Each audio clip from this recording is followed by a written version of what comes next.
dilalui daerah konvergen untuk hari ini dan besok.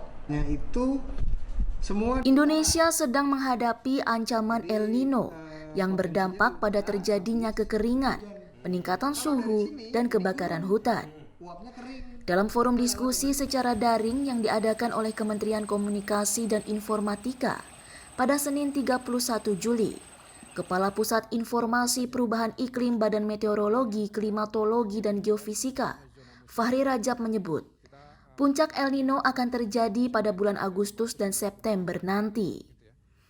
Sementara itu, Badan Nasional Penanggulangan Bencana telah menyiapkan sejumlah langkah mitigasi guna menghadapi dampak El Nino, yaitu dengan mengisi tempat penampungan air serta deteksi titik kebakaran hutan dan lahan. Dalam kaitannya dengan musim atau iklim ya, BMKG membuat yang namanya zona musim atau ZOM. Kita mengkategori zona musim di Indonesia ada 699 zona gitu ya. Nah, saat ini sudah sekitar 63% dari 699 itu yang sudah memasuki periode musim kemarau.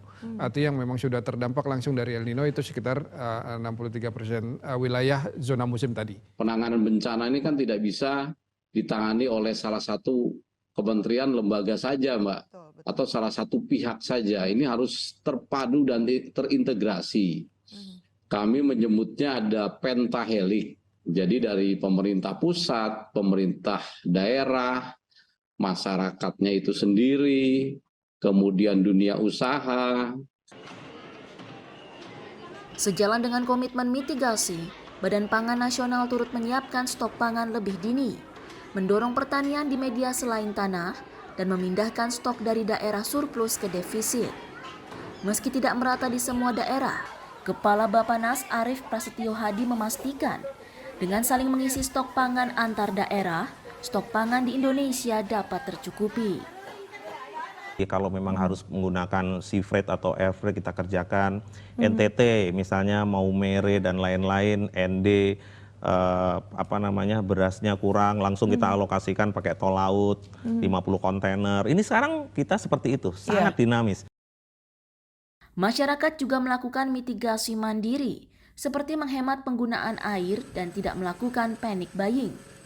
Dampak dari El Nino diperkirakan masih akan terjadi hingga bulan Desember nanti. Namun, pada bulan Oktober dampak El Nino berangsur mulai menurun. Dari Jakarta, Gilang Gatut, Kantor Berita Antara, mewartakan.